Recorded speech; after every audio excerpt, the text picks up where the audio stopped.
solo puedes echar un árbol a la chimenea cuando está muerto. Y mientras que esté vivo, tú puedes hacer lo que quieras. Tienes que, pues eso, marcarte un objetivo y trabajar en base a ese objetivo para cumplir la meta y llevar el material, independientemente de lo malo que pueda llegar a ser, a un punto de que la gente diga, madre mía, pues lo que has sacado de aquí. Todo empieza con la ilusión de un niño de 14 años y se convierte en una forma de vida que llena todo a su alrededor. David Soto nos cuenta en este nuevo episodio cómo nace su estudio bonsái y nos da algunas pautas para el cuidado de una especie tan especial como la de los pinos silvestres. Con este capítulo cerramos la tercera temporada y aprovecho para daros las gracias a todos los que estáis disfrutando de este universo Bonsai Lover.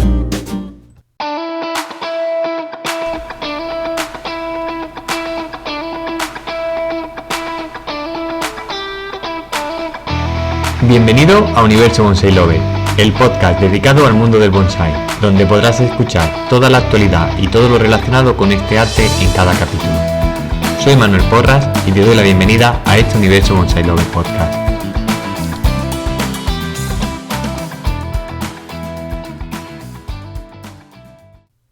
Muy buenas, David, ¿qué tal? ¿Cómo estás?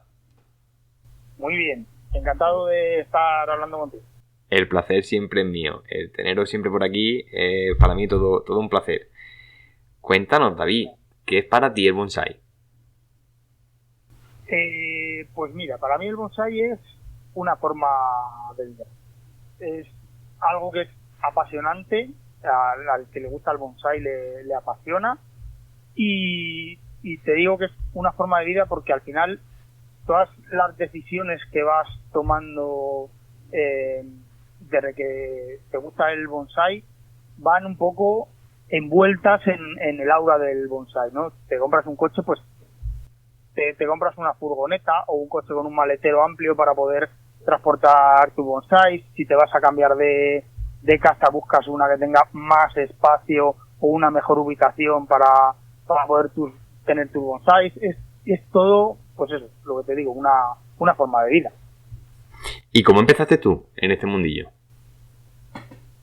Pues mira, a ver, yo empecé un poco a lo mejor casi como casi todos los de mi edad, viendo Karate Kid, viendo al señor Miyagi allí con los bonsáis, y decir, joder, qué cosa más curiosa tal. Y luego, pues cuando tenía 14 años iba a comprar con mis padres los libros para el instituto, pues allí en la librería vi un libro de bonsai y ya me lo compré, y ahí sí que empezó la locura total por el bonsai. Así que así empecé.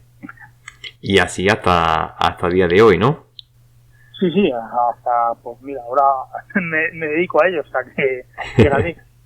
Esa es la siguiente pregunta, porque supongo que todos lo sabréis, David tiene en marcha un estudio de bonsai, David Soto Bonsai, y yo quiero que nos cuente un poco cómo surge la idea, cómo nace el proyecto y cómo está siendo la experiencia de estar inmerso día a día en este tipo de proyectos.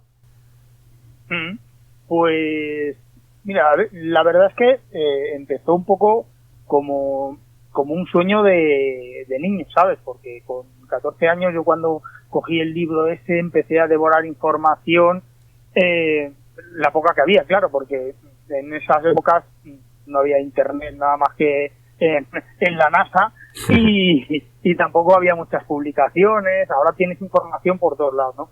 Entonces, bueno, pues yo recuerdo de estar con mis primas en el pueblo y decir, yo de mayor me quiero dedicar al bonsai, sin saber casi que era una posibilidad, ¿sabes? Porque yo tenía el libro ese, pero no conocía pues que hubiese profesionales, el mundo de Japón, ¿sabes? Sí. El libro lo tocaba un poco así por encima, pero era como algo, digamos, bastante abstracto, ¿no? Y luego, bueno, pues después de mucho, digamos, dar palos de ciego, con libros, revistas y tal, pues al final me apunté a talleres con David Benavente en el Museo de Alcobendas, cuando cuando estaba trabajando allí con Luis Vallejo. Y bueno, pues ahí empecé a hacer talleres, y cuando David se puso por su cuenta, me surgió ahí un poco la posibilidad de entrar con él como aprendiz. Y bueno, pues luego ya una cosa llegó a la otra, ¿sabes? Entonces partimos de un sueño un poco de chaval, de no saber ni lo que está diciendo casi, a que se hiciese realidad con el paso del tiempo. Entonces, bueno, pues la experiencia está siendo, pues, como es el bonsai en general, un constante aprendizaje. Evidentemente no es lo mismo cuando estás en tu casa con tus 3 arbolitos que ya trabajando de manera profesional, que estás todos los días haciendo pues todas las tareas de mantenimiento, cultivo y formación de bonsai, que claro, el aprendizaje se multiplica, ¿no? Es un aprendizaje muy, muy exponencial. Pero pues eso, así empezó un poco, y nada, a ver si nos da para seguir viviendo de ello hasta que nos jubilemos. Seguro que sí, porque además hace poco has cumplido 10 años, ¿no? Desde que empezó este sueño, esta aventura. ¿Y qué recuerdas con más cariño de todo este tiempo, de estos 10 años? Porque 10 años seguro que han dado para mucho. Sí, claro, han dado para mucho, han dado para algún disgusto y muchas alegrías, ¿no? Y bueno, pues lo que más recuerdo, o con lo que más cariño recuerdo, es un poco el contacto con la gente, ¿no? El conocer a muchos aficionados, estar con ellos trabajando sus bonsais, poder transmitirles la pasión que tengo yo por este mundo, ¿no? Que al final, pues, antes que profesional, soy un aficionado al bonsai. Entonces, el ser friki del bonsai como lo soy yo, pues al final digamos que se contagia, ¿no? Porque al final trabajas con esa ilusión y esa alegría que te da el trabajar, pues, desde materiales impresionantes a materiales muy, muy modestos. Entonces, bueno, pues es lo que más cariño, o con lo que más cariño recuerdo, es eso, el contacto con las personas, con la gente, el tratar con aficionados al bonsai, que comparten tu pasión, y pues eso, al final echar ratos de bonsai, que bueno, aunque ahora sea de manera profesional, pero siempre divierte. Pero bueno, pues al final el poder vivir de tu pasión es un lujo al alcance de pocas personas, y pues más contento que con eso no puedo estar. Claro, no, y aparte de eso, que al final me quedo con algunas cosillas que has dicho, ¿no? El contacto con otros aficionados, el ver la ilusión de cómo ven que trabaja sus árboles, sean del grado que sean, ¿no? Porque quizás que estemos acostumbrados cuando hablo con gente como tú, como digamos las grandes referencias del bonsai español, toda la gente se piensa que solo estáis acostumbrados a trabajar grandes árboles, ¿no? Grandes obras maestras, pero también es enriquecedor trabajar esos materiales modestos y ver la ilusión de sus dueños, ¿no? Claro, mira, muchas veces cuando los que ya me conocen no suelen hacerme la pregunta, ¿no? Pero cuando entras en contacto con un aficionado nuevo y te lleva un material pues, que es pobre o que tiene muchos defectos, pues me suelen hacer la pregunta del millón, que es, bueno, esto yo no sé si merece la pena trabajarlo. Y yo siempre les digo que da igual el tipo de material.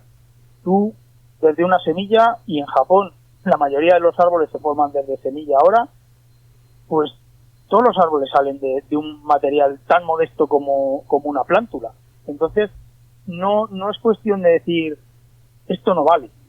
Otra cosa es que tú quieras o no quieras invertir el tiempo que va a necesitar un trabajo en un material que tiene muchos defectos, pues evidentemente te va a costar mucho más corregir esos defectos que cuando partes de un plantón que le puedes, digamos, modelar a a la idea que tú quieras, o cuando partes con un material, ya sea llamador o un pre-bonsai, que tiene muy buenas cualidades y no tiene prácticamente defectos. Entonces, la cuestión es, ¿tú estás dispuesto a llevar esto al máximo nivel? Pues entonces no hay problema, nos deshacemos de los defectos que tenga y trabajamos con un objetivo y al final de materiales muy sencillos se consiguen materiales muy bonitos, muy atractivos e incluso que pueden llegar a ganar concursos. El trabajar los árboles bien, al final lo que hace es que tus árboles son los mejores, independientemente de el nivel de partida, claro. Podríamos decir que no hay árboles malos, sino demasiadas prisas. Más bien, o sea, árboles malos sí que hay, pero lo que no hay es árboles que no sirvan, no que sean directamente para echar en la chimenea. Solo puedes echar un árbol a la chimenea cuando está muerto. Y mientras que esté vivo, tú puedes hacer lo que quieras. Tienes que, pues eso, marcarte un objetivo y trabajar en base a ese objetivo para cumplir la meta y llevar el material, independientemente de lo malo que pueda llegar a ser, a un punto de que la gente diga, madre mía, pues lo que ha sacado de aquí. Y también un poco el valor de poder hacer eso es casi más difícil que hacerlo de un material ya bueno. Un material ya bueno, con 2 alambritos, un poco de tijera de los 3 brotes que se salen del perfil, ya lo has arreglado, pero un material malo hay que esforzarse y hay que trabajarlo muy bien para llegar, pues eso, a que sea un árbol admirable.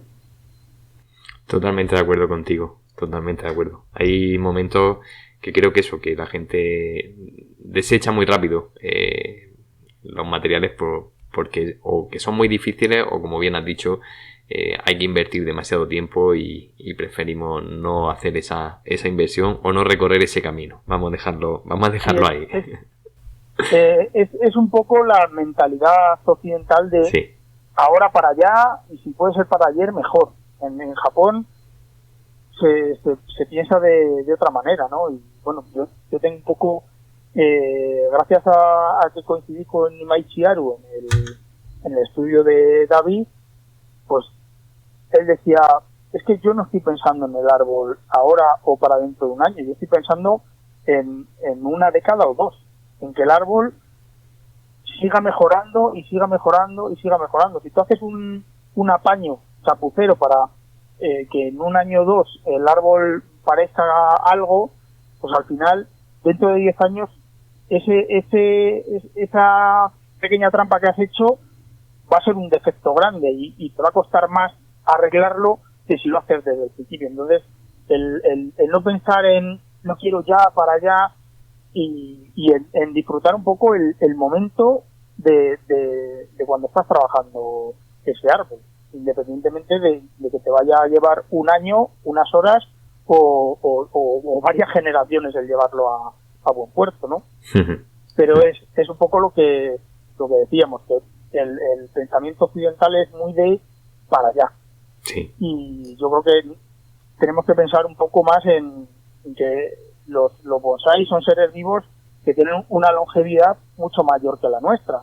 Entonces, hay gente que me dice, no, es que yo ya tengo 65 años, ¿dónde voy yo plantando semillas? Pues el momento de ver cómo germinan, luego sacar las plántulas, repicarlas, ordenar las primeras raíces, los primeros alambrados o las primeras podas que le da, es todo un proceso que en sí mismo es, al menos para mí, muy enriquecedor y que te da muchas alegrías, sobre todo cuando documentas los trabajos, ¿sabes? Si siempre haces fotos de los trabajos que vas haciendo con los árboles, pues mira, de una semillita lo que he conseguido, o de un esqueje, o un apodo, ¿sabes?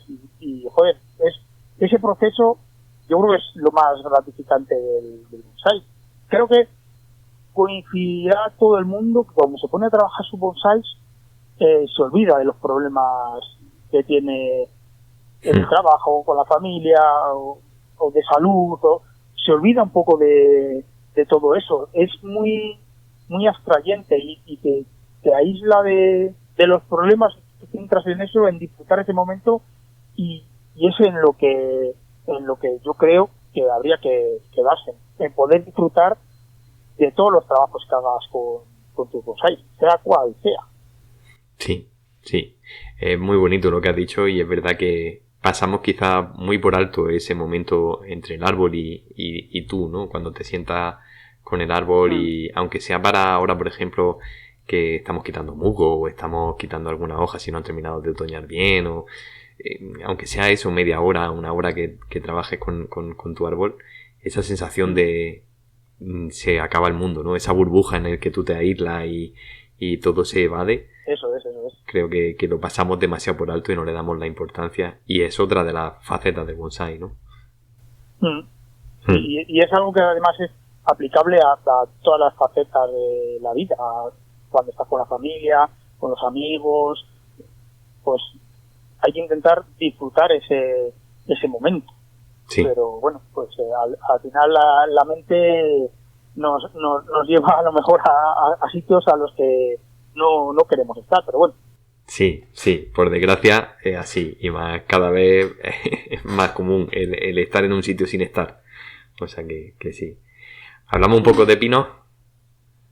Sí, claro. Cuéntanos, porque yo sé que una de tus especies, digamos, vamos a llamarle especies preferidas, son los pinos silvestres, ¿no?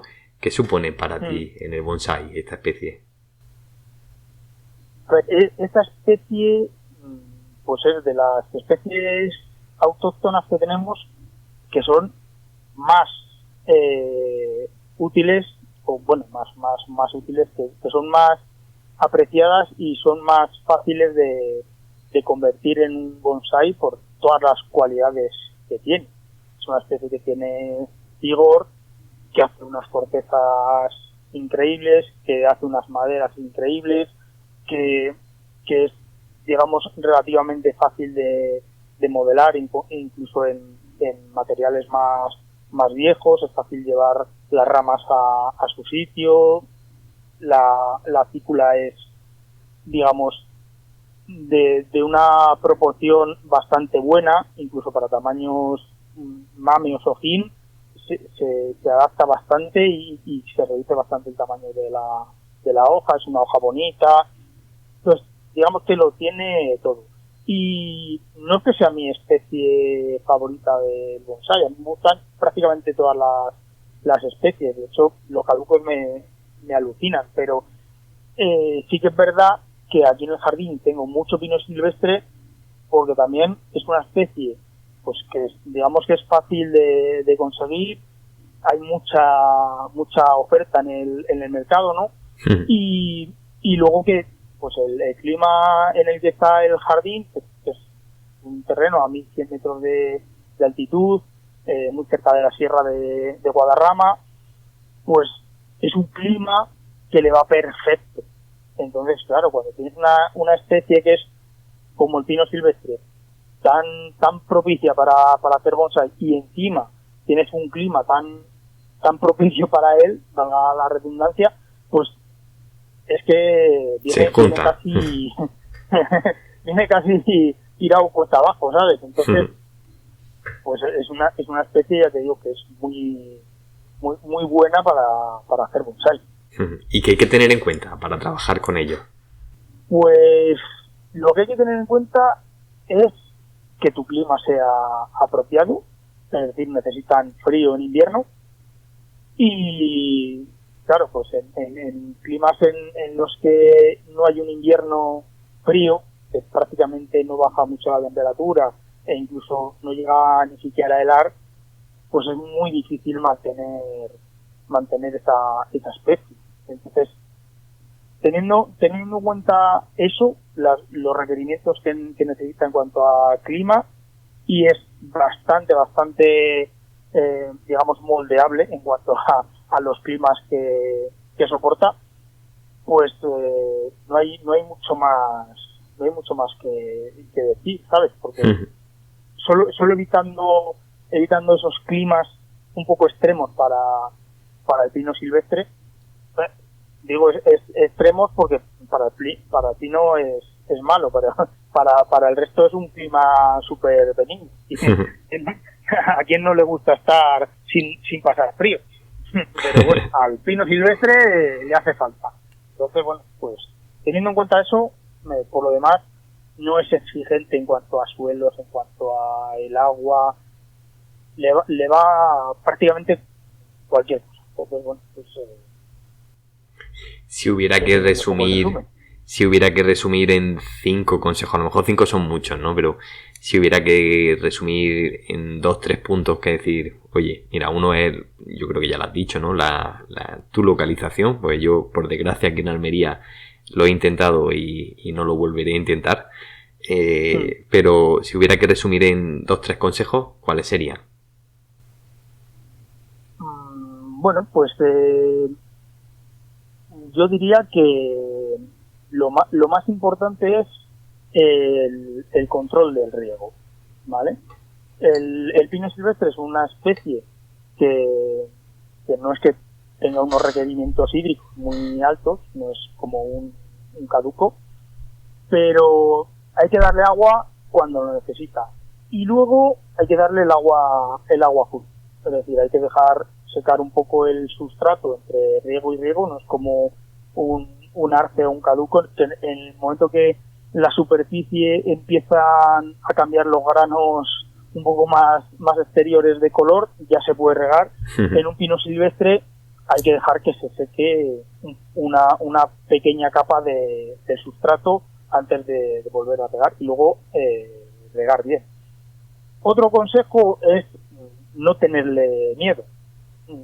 Hay gente que le tiene miedo, sobre todo al trasplante, y no hay que tenerle miedo, porque es una especie muy vigorosa y que responde muy bien al trasplante.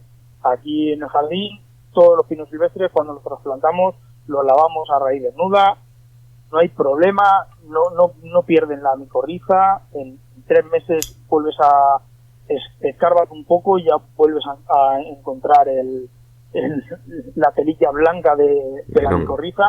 Entonces, sí, no hay que tenerle miedo al trasplante, porque es una especie vigorosa, y si no haces el trasplante cuando el árbol está débil o ha sufrido por cualquier motivo, no es una especie que te vaya a dar muchos problemas, salvo que cortes como si estuvieses cortando raíces en un arce, ¿no?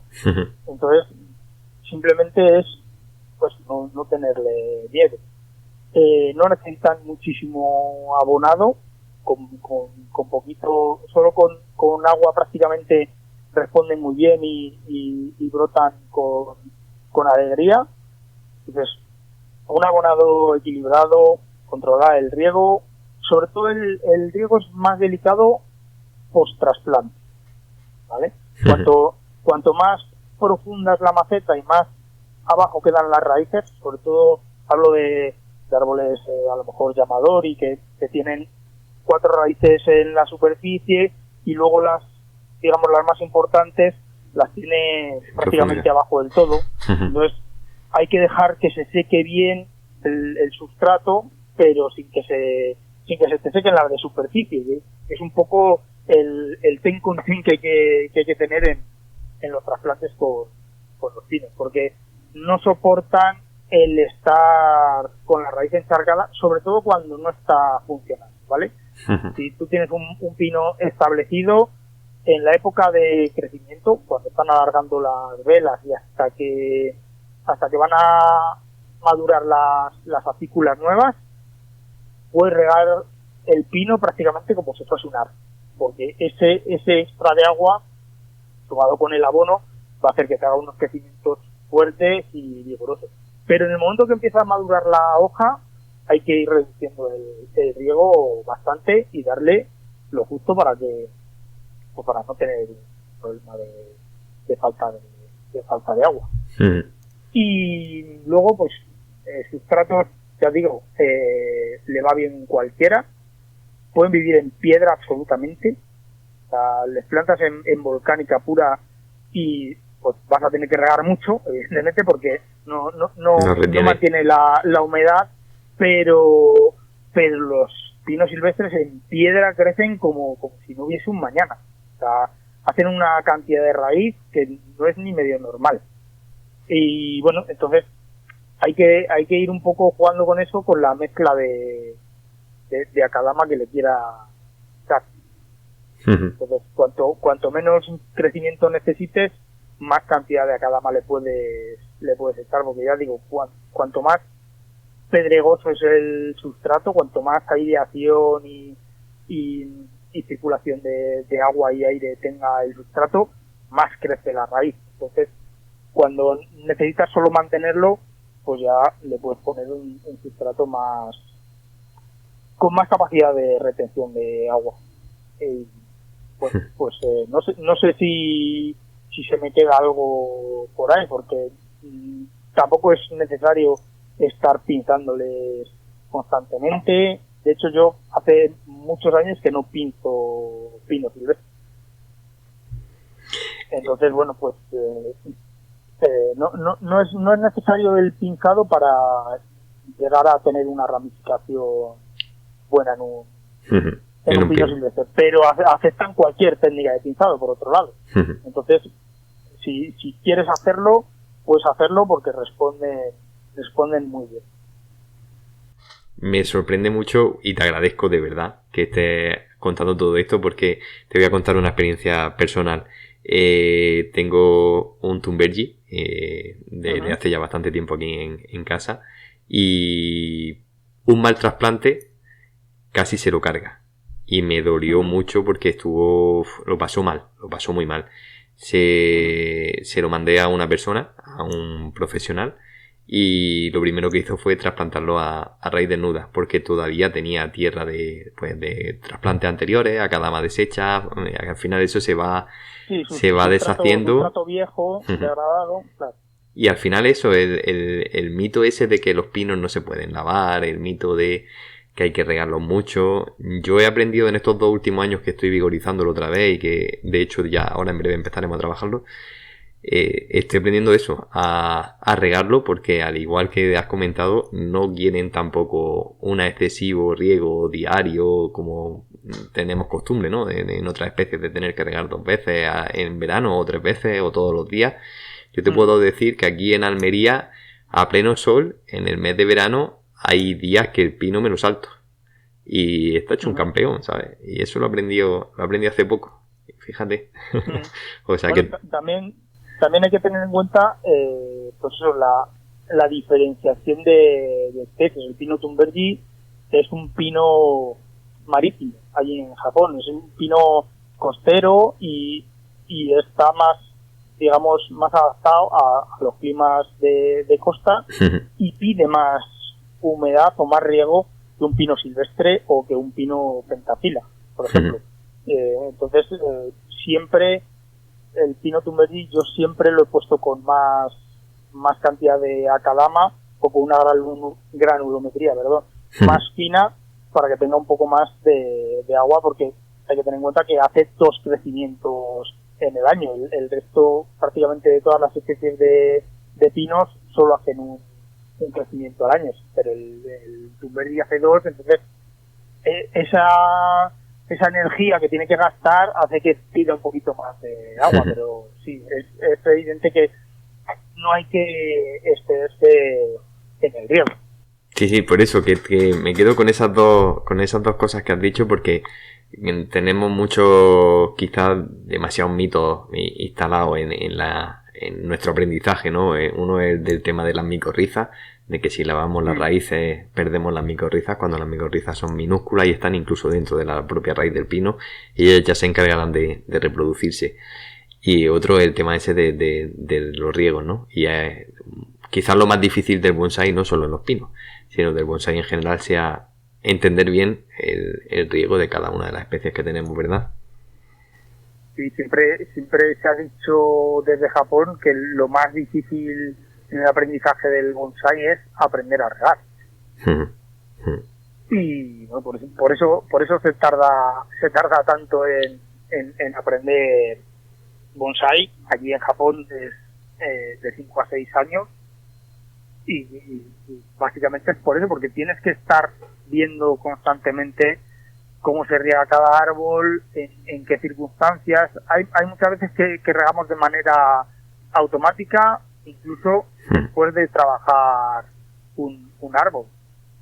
Trabajas un arce en mayo, junio, que le quitas la mitad de la hoja, bueno, más de la mitad de la hoja, porque le haces el pinzado y luego le quitas la mitad de la hoja que queda, entonces te estás quitando a lo mejor 2/3 de la hoja, y la tendencia es, yo lo vengo regando 2 veces al día y lo sigue regando 2 veces al día. Ese árbol no va a necesitar esos 2 riegos, a lo mejor necesita 1,5, pero no va a necesitar los 2 porque le ha reducido mucho la cantidad de hoja, y aparte los crecimientos que estaba haciendo nuevos, que estaban, digamos, funcionando, lo acabas de frenar con el pintado. Y pues lo mismo cuando se hace un mequiri en un pino, le acabas de quitar la mitad de las hojas fácilmente.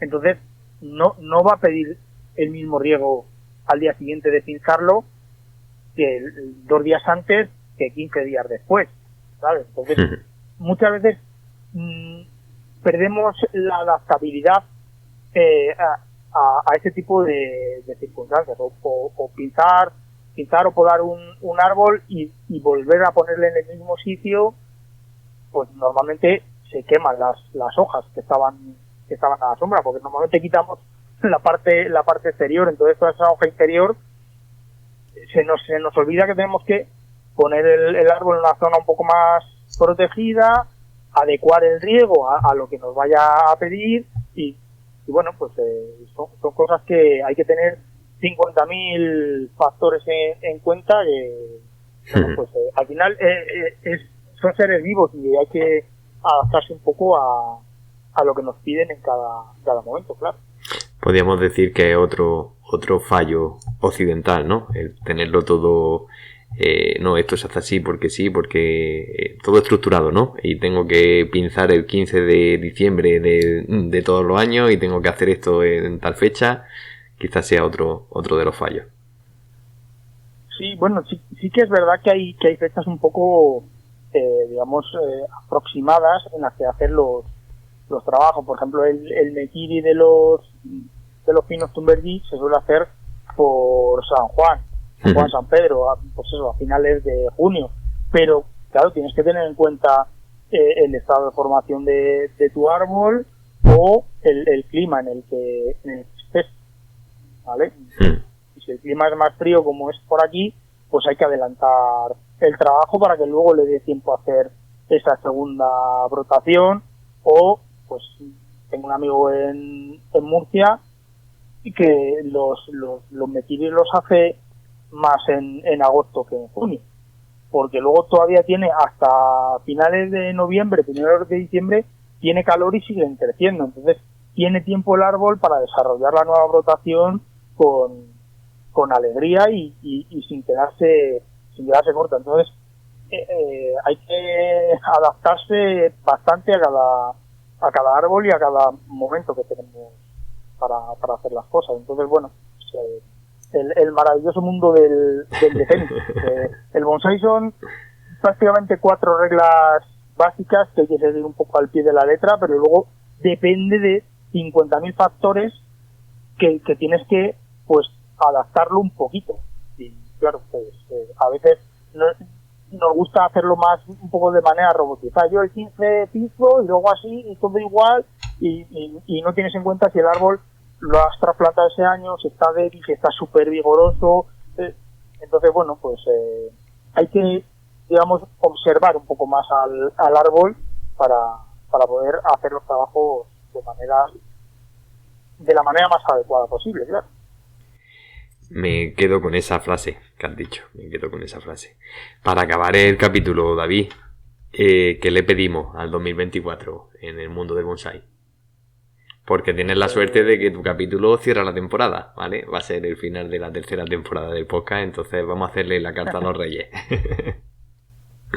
Pues al 2024 hay que pedirle tener salud, porque si no tienes salud al final no vas a poder trabajar tu bonsai, y luego muchos eventos de bonsai para que tengas para elegir. Si puedes ir a todos, pues perfecto. A mí me hubiese gustado, por ejemplo, estar este puente en la Tantay, pero por cosas del trabajo pues no ha podido ser. Tampoco pude ir a Andía, al evento de AEB, por trabajo igual. Entonces, bueno, pues si hay 50.000 eventos y se pueden ir a los 50.000, pues que podamos tener salud para poder ir a todas ellas y pues eso, mucho bonsai, que es lo que nos gusta. Pues David, mucho bonsai para ti también. Muchísimas gracias por este ratito que hemos tenido hablando de bonsai y te deseo lo mejor para este 2024. Un abrazo. Pues un abrazo, muchísimas gracias por contar con nosotros para tener este rato de charleta. No hemos podido toquetear ningún bonsai, que eso habría sido ya el culmen, pero bueno, al final hablar de bonsai pues a mí es algo que me llena, y muy agradecido de poder charlar un poco contigo aquí, y bueno, a ver si en el siguiente evento nos conocemos en persona. Sí, seguro que sí. Un abrazo, David. Un abrazo, muchas gracias, Manuel. Muchas gracias por escuchar este capítulo de Universo Bonsai Lover Podcast. Si todavía no lo has hecho, no olvides suscribirte en tu plataforma preferida. Y si te ha gustado el capítulo, compártelo para que este Universo Bonsai Lover llegue a más gente como tú. Nos volvemos a oír dentro de 10 días.